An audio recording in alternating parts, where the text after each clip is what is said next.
स्वागत है आपका आपके अपने YouTube channel the queen of science में। तो हम लोग आज मैथमेटिक्स क्लास 10th में चैप्टर नंबर 7 स्टार्ट कर रहे हैं और चैप्टर नंबर 7 है आपका coordinate geometry. Coordinate geometry class 9th में भी आपने पढ़ा था। तो क्लास 9th में जो बेसिक चीज़ें हमने कोऑर्डिनेट ज्योमेट्री से रिलेटेड पढ़ी थी वो चीज़ें हम और लोग एक बार रिकैप्सुलेट कर लेते हैं, रिवाइज कर लेते हैं दिमाग में। ये दो लाइंस होती थी, X O X dash, Y O Y dash, दोनों एक दूसरे पे परपेंडिकुलर होती थी। ठीक है, वैसे नॉर्मली हम इस एक प्लेन पेज को, मतलब इसे हम एक प्लेन कह सकते हैं, लेकिन जब हम दो परपेंडिकुलर लाइंस इस पे ड्रॉ कर देते हैं तो फिर इसको हम कार्टेशियन प्लेन कहते हैं। ठीक है, या कोऑर्डिनेट प्लेन कहते हैं। तो इन लाइंस को हम, ये लाइन आपकी एक्स ओ एक्स डैश है हॉरिजॉन्टल लाइन और ये वाई ओ वाई डैश है वर्टिकल लाइन। इसे हम एक्स एक्सिस, इसको हम वाई एक्सिस कहते हैं। जहाँ पे इंटरसेक्ट कर रहा है इसको हम ओरिजिन कहते हैं। और ये क्या करता है कि पूरे प्लेन को चार पार्ट्स में डिवाइड कर देता है। इन चारों पार्ट्स को हम कहते हैं quadrants. First quadrant, second quadrant, third quadrant, fourth quadrant. First quadrant में जो वैल्यूज़ होती हैं एक्स और वाई दोनों पॉजिटिव होते हैं। सेकंड में एक्स निगेटिव और वाई पॉजिटिव। थर्ड में एक्स भी निगेटिव, वाई भी निगेटिव। फोर्थ में एक्स पॉजिटिव, वाई नेगेटिव। ठीक है, कोऑर्डिनेट्स को हम किस फॉर्म में लिखते हैं, एक्स कॉमा वाई। ठीक, अब इस एक्स कॉमा वाई में ये जो एक्स है ये एक्स एक्सिस से रिलेटेड नंबर है और जो वाई है ये वाई एक्सिस से रिलेटेड है। तो एक्स कोऑर्डिनेट में जो एक्स की वैल्यू होती है उसे हम एब्सिसा भी बोलते हैं और जो वाई की वैल्यू होती है उसे हम ऑर्डिनेट कहते हैं। ठीक है, जब हम पॉइंट्स को प्लॉट करते हैं तो पॉइंट्स दो जगह प्लॉट होते हैं। कहाँ कहाँ पे, एक ऑन द एक्सिस, अब वो चाहे एक्स एक्सिस हो चाहे वाई एक्सिस हो। एक्स एक्सिस पे जो पॉइंट होता है वो किस टाइप का होता है, एक्स कॉमा जीरो के टाइप का। और जो वाई एक्सिस पे पॉइंट होता है वो किस टाइप का होता है, जीरो कॉमा वाई के टाइप का। ठीक है, या फिर पॉइंट्स हमारे कहाँ पे हो सकते हैं, क्वाड्रेंट्स में। तो जब क्वाड्रेंट्स में होंगे तो दोनों वैल्यूज़ दिखती हैं। जैसे अगर एक्सिस पे होगा तो दोनों में से कोई एक जीरो रहता है, लेकिन जब क्वाड्रेंट में होता है तो दोनों वैल्यूज़ हमें दिखती हैं। ठीक है, अब इसके बाद जब हम यहाँ पे पॉइंट्स वगैरह प्लॉट करके लाइंस वगैरह ड्रॉ करते हैं तो मैं जो जर्नल दो लाइंस की बात कर रहा हूँ, एक है equation of line parallel to x axis. अब जैसे मान लीजिए आपको लाइन की इक्वेशन दी गई है y इज इक्वल्स टू 3। ठीक है, तो y इज इक्वल्स टू 3 में y एक्सिस पे 3 देखिए कहाँ पे है, y एक्सिस पे 3 ये रहा। यहाँ से हम एक लाइन पास कर देंगे जो कि x एक्सिस के पैरेलल रहेगी। This is equation of line parallel to x axis. And equation of line parallel to y axis, अगर आपके पास लिखा है x is equals to 2, x is equals to 2 कहाँ पे है, ये रहा, x एक्सिस पे 2 यहाँ मिल गया। अब यहाँ से हम एक लाइन ड्रॉ कर देंगे जो कि y एक्सिस के क्या होगा, पैरेलल होगा। That is called equation of line parallel to y axis. तो ये एक ओवरऑल शॉर्ट रिवीजन है जो कि हम लोगों ने क्लास 9th में पढ़ा था। अब हम लोग को कोऑर्डिनेट ज्योमेट्री में क्लास 10th की बातें करनी है। क्लास 10th में यहाँ पे मोस्टली हम 3 नए फॉर्मूले हैं हमारे सामने जिनका हम डिस्कशन करेंगे। उन तीनों नए फॉर्मूले में एक फॉर्मूला है डिस्टेंस फॉर्मूला, दूसरा फॉर्मूला है सेक्शन फॉर्मूला और तीसरा फॉर्मूला है एरिया ऑफ ट्रायंगल। ठीक है, तो जो डिस्टेंस फॉर्मूला है, अगर किन्हीं दो पॉइंट्स के कोऑर्डिनेट्स दिए हों तो उन पॉइंट्स के बीच की शॉर्टेस्ट डिस्टेंस क्या होगी वो कैलकुलेट करने का फॉर्मूला है हमारे पास। ठीक है, देखिए आप फॉर्मूला, ये रहा हमारे पास डिस्टेंस फॉर्मूला। पॉइंट ए है, पॉइंट बी है किसी प्लेन पे, ये दो पॉइंट्स हैं। पॉइंट ए का कोऑर्डिनेट है x1 y1, पॉइंट बी का कोऑर्डिनेट है x2 y2, और हमें ए से बी के बीच की क्या करनी है, डिस्टेंस कैलकुलेट करनी है। तो A B is equals to square root के अंदर x1 माइनस x2 का whole square plus y1 minus y2 का होल स्क्वायर। कुछ बुक्स में आप देखेंगे तो आपको ये फॉर्मूला इस तरीके से लिखा हुआ भी मिल सकता है, स्क्वायर रूट के अंदर x2 माइनस x1 का whole square plus y2 minus y1 का होल स्क्वायर। ठीक है, लेकिन दोनों फॉर्मूलों में कोई डिफरेंस नहीं है। डिफरेंस इसलिए नहीं है क्योंकि अगर ये ब्रैकेट है और इस ब्रैकेट में से अगर हम माइनस कॉमन करेंगे तो वो स्क्वायर के साथ कॉमन होगा, और जब स्क्वायर के साथ कॉमन होगा तो वो माइनस हो जाएगा प्लस। तो चाहे हम x1 माइनस x2 लिखें या x2 माइनस x1 लिखें, दोनों में कोई फ़र्क नहीं है। जैसे मान लीजिए कि हमारे पास दो नंबर है 4 और 6, हमने लिखा 4 माइनस 6 का होल स्क्वायर, तो 4 माइनस 6 कितना हो जाएगा, -2, और -2 का होल स्क्वायर 4 हो जाएगा। ठीक है, क्योंकि माइनस का स्क्वायर प्लस होता है। अब आप उसको 4 माइनस 6 ना करके 6 माइनस 4 का होल स्क्वायर करिए, तो 6 माइनस 4 का जब होल स्क्वायर करेंगे तो हो जाएगा 2 का स्क्वायर, और 2 का स्क्वायर भी 4 होता है। तो इसलिए चाहे आप x1 माइनस x2 का होल स्क्वायर लिखें या x2 माइनस x1 का, दोनों में कोई फ़र्क नहीं है। अब क्वेश्चन ये उठता है कि ये फॉर्मूला आया कैसे, कहाँ से आया है ये फॉर्मूला। ठीक है, तो अब आप इस चीज़ को समझ लीजिए, ये फॉर्मूला कहाँ से आया है। ये एक ग्राफ है आपके सामने मैं रख रहा हूँ।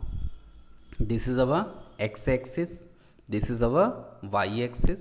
ठीक है, मैंने इसके नेगेटिव साइड्स पे अभी फोकस नहीं किया, सिर्फ ऑन द पॉजिटिव साइड्स हमने ध्यान दिया है।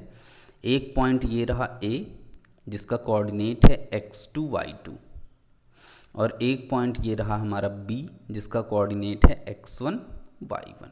ठीक है, A से हमने एक लाइन ड्रॉ की डॉटेड और B से हमने एक लाइन ड्रॉ की डॉटेड, तो हमारे पास एक ट्रायंगल तैयार हो गया, and this is our right angle triangle. और इस राइट एंगल ट्रायंगल में जो AB है दिस इज़ द हाइपोटेन्यूज, क्योंकि एंगल 90 डिग्री यहाँ पे बनेगा जहाँ पे ये दोनों एक्सटेंडेड मीट कर रही हैं, तो ये आपका हाइपोटेन्यूज हो जाएगा। और हाइपोटेन्यूज जो है वो बाकी दोनों साइड के स्क्वायर के सम के इक्वल होता है, तो हमें इन दोनों साइड्स की लेंथ का पता होना चाहिए। ठीक, अब समझिए, इस पॉइंट का कोऑर्डिनेट है x2, y2, और इस पॉइंट का कोऑर्डिनेट है B का x1, y1। अब अगर इसका पहला पॉइंट x1 है तो मतलब ओरिजिन से यहाँ तक की डिस्टेंस हो गई x1, और इसका कोऑर्डिनेट क्या है x2, तो मतलब ओरिजिन से यहाँ तक की डिस्टेंस हो गई x2। ठीक है, यहाँ से यहाँ तक x2 आओगे तभी तो ये मिलेगा। ठीक, अब जब हमें यहाँ से यहाँ तक की डिस्टेंस चाहिए तो टोटल x1 है और उसमें से x2 को क्या किया हमने, माइनस कर दिया, तो यहाँ से यहाँ तक कितना बचा, x1 minus x2। As well as y के अकॉर्डिंग देखेंगे तो इस पॉइंट पे तुम्हारा y2 है, तो यहाँ से लेके ओरिजिन तक हो गया y2, और इस पॉइंट पे y1 है तो यहाँ से लेके ओरिजिन तक हो गया y1। अब हमें सिर्फ इतना चाहिए, तो टोटल यहाँ से लेके यहाँ तक y1 है और उसमें से ये y2 माइनस कर दो, तो जो रिमेनिंग बचेगा that is y1 minus y2। तो इस साइड की लेंथ हो गई y1 माइनस y2।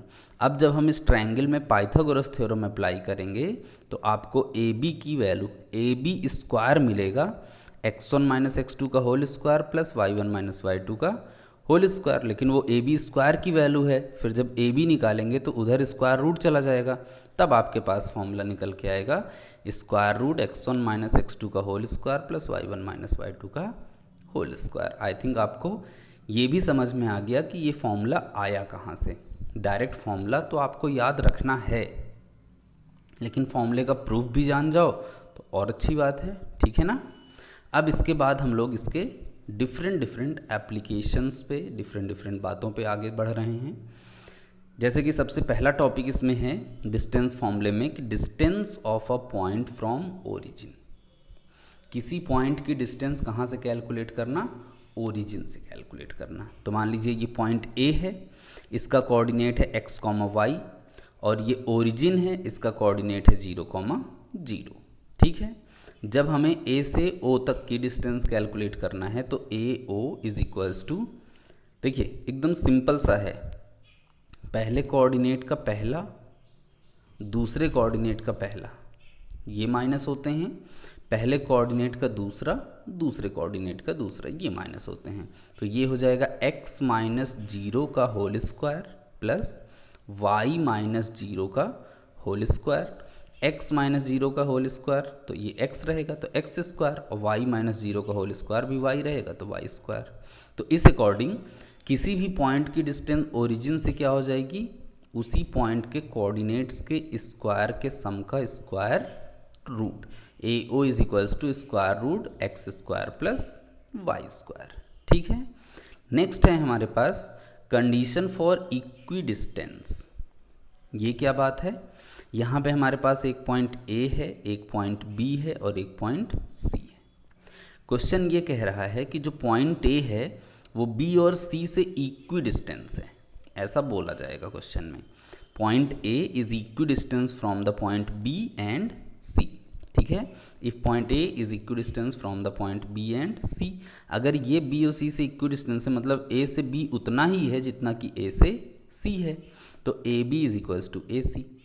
और इस केस में मैं आपको एक और छोटी सी ट्रिक दे रहा हूँ जिसकी वजह से क्वेश्चन थोड़ा और ईजिली सॉल्व होगा और बेटर सॉल्व होगा। ठीक है। क्या है ट्रिक, कि जब A B is equals to A C लिखो तो ये तुरंत इसको स्क्वायरिंग बोथ साइड कर दो, तो ये हो जाएगा A B square is equals to A C square. और इस ट्रिक का फ़ायदा क्या है, क्यों दे रहा हूँ, व्हाट इज़ द बेनिफिट। जब A B square is equals to A C square यहाँ पे लिखोगे तो देखो, अगर सिर्फ ए बी है तो स्क्वायर रूट लगेगा, लेकिन अगर हम ए बी स्क्वायर लिखेंगे तो इधर से स्क्वायर रूट ऑटोमेटिक हट जाएगा, क्योंकि स्क्वायरिंग बोथ साइड हो रहा है, तो स्क्वायर से स्क्वायर रूट कैंसिल हो जाता है। तो यहाँ पे ए बी स्क्वायर और ए सी स्क्वायर लिख देने से फ़ायदा क्या है कि हमें स्क्वायर रूट लगाना नहीं पड़ेगा। ठीक है। नेक्स्ट टॉपिक की तरफ मूव करते हैं। नेक्स्ट टॉपिक है आपका condition for collinear points. Collinear की मीनिंग आप समझते हैं, जब कोई 3 या 3 से ज़्यादा पॉइंट एक ही लाइन पे लाई करते हैं, that is the meaning of collinear. यहाँ पे हमें कोलीनियर में क्या करना है, 3 पॉइंट्स आपको दिए गए ए बी और सी, एक लाइन पे हमने इन तीनों पॉइंट्स को लिख दिया। पहले हमने डिस्टेंस फॉर्मूला यूज करते हुए ए से बी तक की डिस्टेंस कैलकुलेट की, ए बी आ गया।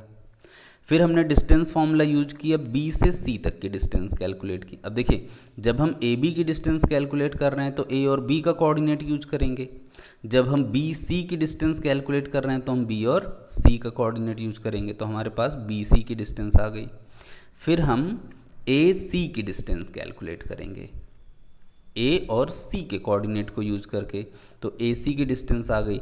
अगर आपको ये मिला कि A B plus B C equal है किसके, ए सी के, तो आप बड़े आराम से कहेंगे कि point A B and C are collinear. Clear. Next है हमारे पास application of distance formula. Distance फॉर्मूले के आपको यहाँ पे 3 एप्लीकेशंस मिलेंगे, एक सर्किल के लिए, दूसरा ट्रायंगल के लिए और तीसरा क्वाड्रिलेटरल के लिए। तो मैं स्टार्ट करता हूँ कहाँ से, सर्किल से। ये आप देख रहे हैं, ये सर्किल बना हुआ है, ये सर्किल का सेंटर है। एक मैंने सेंटर से लाइन ड्रॉ की है पॉइंट पी तक, सी पी। एक लाइन ये अलग ड्रॉ की है, ए सी बी। ठीक है। और 2 लाइंस मैंने अलग ड्रॉ की है, सी आर और सी एस। सबके विषय में आप समझिए, सी पी क्या है, रेडियस, और यही सी पी तुम्हारा इक्वल होगा ए सी के, बी सी के, सी आर के, सी एस के, बिकॉज सेंटर से सरकमफ्रेंस तक की डिस्टेंस क्या होती है, इक्वल होती है, रेडियस होती है वो। ठीक है। ए बी, ए से बी तक ये क्या है, डायमीटर ऑफ द सर्किल। इसका मतलब कि जो ए बी है वो तुम्हारा होगा 2 टाइम्स ए सी के, 2 टाइम्स बी सी के 2 टाइम्स पी सी के, ठीक है। जो डायमीटर होता है वो रेडियस का डबल होता है, ठीक। और अगर हमने सर्किल के सरकमफ्रेंस पे 2 पॉइंट आर और एस लिए हैं तो आर और एस सी से क्या होंगे, इक्वी डिस्टेंस। क्यों इक्वी डिस्टेंस होंगे, because of the radii, C R is equals to C S, radii of the same circle. तो आई थिंक सर्किल का आपको सारा कॉन्सेप्ट क्लियर हो गया। Now come to triangle. आपको यहाँ पे ट्रायंगल दिया गया है, मतलब कि 3 ट्रायंगल के जो तीनों वर्टिसेस होते हैं ए बी और सी, कोई भी नाम हो सकता है, ये वर्टिसेस हमको दिए गए हैं। अब इन वर्टिसेस के हेल्प से हमें ये पहचानना है कि ये ट्रायंगल कौन सा है। बहुत सारे ट्रायंगल्स होते हैं, scalene triangle, isosceles triangle, equilateral triangle, right angle triangle, isosceles right angle triangle, है कि नहीं। ट्रायंगल की ये सारी वेराइटीज़ होती हैं जिनको कि हम साइड्स के बेसिस पे बता सकते हैं, और बाकी तो कुछ और भी ट्रायंगल्स होते हैं जिन्हें हम एंगल के बेसिस पे डिफाइन करते हैं, एक्यूट एंगल, ऑब्ट्यूस एंगल, है कि नहीं। तो यहाँ पे हम ट्रायंगल को डिसाइड करेंगे, इन कोऑर्डिनेट्स को आपको दिया जाएगा क्वेश्चन में और पूछा जाएगा कि किस टाइप का ये ट्रायंगल है। तो हमें कैसे पता चलेगा, पहले हम एक जनरल सा ट्रायंगल का फिगर बनाएंगे, पॉइंट्स को लिखेंगे, कोऑर्डिनेट्स वहाँ पे लिख देंगे, और उसके बाद फिर हम जो तीनों साइड्स हैं, यहाँ पे एक साइड हो गई ए बी, एक साइड हो गई बी सी और एक साइड हो गई ए सी, हम इन तीनों साइड को पहले कैलकुलेट कर लेंगे by using the distance formula. अब तीनों साइड को कैलकुलेट करने के बाद देखिए क्या क्या कंडीशंस अराइज होंगी हमारे सामने। सबसे पहली चीज़ देखिए, अगर तीनों साइड्स अनइक्वल आती हैं, A B is not equals to B C is not equals to A C, अगर तीनों साइड्स आपकी अनइक्वल आती हैं तो इसका मतलब क्या हुआ कि ये एक स्केलिन ट्रायंगल है। स्केलिन ट्रायंगल की तीनों साइड्स क्या होती हैं, अनइक्वल होती हैं, ठीक है। दूसरी कंडीशन क्या ऑब्जर्व हो सकती है, या तो ये ऑब्जर्व होगी, दूसरी कंडीशन ये ऑब्जर्व हो सकती है कि कोई भी 2 साइड इक्वल है, A B equal B C और बी सी इक्वल ए सी और A C equal A B, कोई भी 2 साइड इक्वल हैं, then it is an isosceles triangle, ठीक। तीसरी कंडीशन क्या अराइज हो सकती है, अगर ये नहीं अराइज होगी, ये नहीं अराइज होगी, तो ये अराइज हो सकती है, ऑल 3 साइड्स आर इक्वल। और ये आप बहुत आराम से जानते हैं कि कोई ऐसा ट्रायंगल जिसकी तीनों साइड्स इक्वल होती है, that is called equilateral triangle, ठीक है। चौथी केस, अब इन चौथे और पांचवें केस में थोड़ा आपको फोकस करना है। चौथा क्या है, A B is not equals to B C is not equals to A C, ये हम पहले भी देख चुके हैं। तो ये कंडीशन है स्केलिन की, लेकिन अगर इस कंडीशन के साथ साथ एक और कंडीशन फॉलो हो गई तो ये ट्रायंगल राइट एंगल बन जाएगा। क्या, A B square is equals to B C square plus A C square, या B C square is equals to A B square plus A C square, और A C square is equals to A B square plus B C square. Sense क्या है, कहने का sense क्या है यहाँ पे, अगर हम यहाँ पे ये कह रहे हैं कि तीनों साइड्स अनइक्वल आई, लेकिन किसी एक साइड का स्क्वायर बाकी दोनों साइड के स्क्वायर के सम के इक्वल हो गया। देखिए तीनों कंडीशन में यही है, किसी एक साइड का स्क्वायर बाकी दोनों साइड के स्क्वायर के सम के अगर इक्वल हो गया तो इसका मतलब कि पाइथागोरस थ्योरम सेटिस्फाई हो रही है, और अगर पाइथागोरस थ्योरम सेटिस्फाई हो रही है तो फिर ट्रायंगल कैसा ट्रायंगल हो गया, राइट एंगल ट्रायंगल हो गया। आई थिंक क्लियर है आपको मेरी ये बात, ठीक है, कि तीनों साइड्स अनइक्वल मिल रही हैं, और किसी भी एक साइड का मतलब कि जब आप तीनों साइड कैलकुलेट करेंगे तो उनमें कोई एक साइड सबसे बड़ी दिखेगी, हाइपोटेनियस जो है वो सबसे बड़ी साइड होती है, तो तीनों में से कोई एक साइड बड़ी दिखेगी, तो उस बड़ी वाली साइड का जो स्क्वायर है वो बाकी दोनों साइड के स्क्वायर के सम के क्या हो, इक्वल हो, तब हम कहेंगे कि राइट एंगल ट्रायंगल है, क्योंकि पाइथागोरस थ्योरम सेटिस्फाई हो रही है। और पांचवा केस क्या बनेगा, मान लीजिए आपको A B equal B C मिल गया, 2 साइड इक्वल मिल गई, तो इसका मतलब हो गया आइसोसेलेस, और साथ में इन जो दोनों साइड इक्वल हुई हैं इनके स्क्वायर का सम तीसरी साइड के स्क्वायर के इक्वल हो जाए, तो यहाँ पे दोनों साइड इक्वल भी हो गई और पाइथागोरस थ्योरम भी सेटिस्फाई हो गया। यही केस अगले में भी है, सब में यही केस है, two sides are equal and जो दोनों साइड इक्वल हैं उनके स्क्वायर का सम जो बच गई उस तीसरी वाली साइड के स्क्वायर के इक्वल हो जाए। तो यहाँ पे दो साइड इक्वल हो गई तो आइसोसेलेस हो गया और पाइथागोरस थ्योरम भी सेटिस्फाई हो रही है तो राइट एंगल ट्रायंगल हो गया। तो इसलिए हम इस ट्रायंगल को आइसोसेलेस राइट एंगल ट्रायंगल कहेंगे। तो ये हो गई ट्रायंगल की वैरायटीज और इनमें से किसी पर्टिकुलर एक क्वेश्चन में इन पांचों में से कोई एक ही कंडीशन सेटिस्फाई होगी। एक साथ दो तीन कंडीशन सेटिस्फाई नहीं होंगी कि तुम्हारा वही ट्रायंगल इक्विलैटरल भी हो रहा है वही आइसोसेलेस भी हो जा रहा है, ऐसा नहीं होगा। ठीक है ना। तो इनमें से कोई एक ही कंडीशन सेटिस्फाई होती है पांचों में से, क्योंकि ये पांचों वैरायटी एक ही ट्रायंगल एक ही चीज़ बनेगा। क्लियर। नेक्स्ट है हमारे पास क्वाड्रिलैटरल। आप जानते हैं क्वाड्रिलैटरल में 4 वर्टिसेस होते हैं, 4 वर्टिस होते हैं। ठीक है, हमने इनको नेमिंग किया ABCD चारों को। तो इसमें 4 साइड्स निकल के आएंगी AB BC CD DA। तो हम इन चारों साइड्स को कैलकुलेट करेंगे और साथ में 2 डायगनल्स निकलेंगे, एक डायगनल होगा AC और एक डायगनल होगा BD। इन दोनों डायगनल्स को भी कैलकुलेट करेंगे। बहुत अच्छे से सुनिएगा इस चीज़ को, हमें यहाँ पे 6 चीज़ें कैलकुलेट करनी रहेंगी, चारों साइड दोनों डायगनल्स, और उसके बाद फिर हम कंडीशंस को देखते हुए अप्लाई करना स्टार्ट करेंगे। देखिए, अगर आपको ये ऑब्जर्व हुआ कि AB इक्वल है CD के, BC इक्वल है DA के, देखिए AB इक्वल है CD के और BC इक्वल है DA के, मतलब opposite sides equal, and AC not equal BD। AC और BD क्या है? डायगोनल। ये दोनों हमारे इक्वल नहीं है। तो यहाँ पे कंडीशन क्या बन रही है? Opposite sides are equal but diagonals not equal. This is a parallelogram. तो ये एक पैरेललोग्राम हो जाएगा। Clear. Next, AB equal CD and BC equal DA। Opposite sides are equal and AC equal BD। Diagonals are also equal. ऐसा कहाँ पे होता है कि अपोजिट साइड्स भी इक्वल हों और डायगोनल्स भी इक्वल हों? This thing is happened in rectangle. तो दैट्स वाई तब ABCD आपका क्या होगा? रेक्टेंगल होगा। अब फिर अगर ये दोनों केस नहीं अराइज करते तो ये अराइज कर सकता है। तीसरा क्या है? AB equal BC equal CD equal DA। Means all 4 sides are equal. चारों साइड्स कैसी? Equal. AC not equal BD। AC not equal BD मतलब डायगोनल इक्वल नहीं है।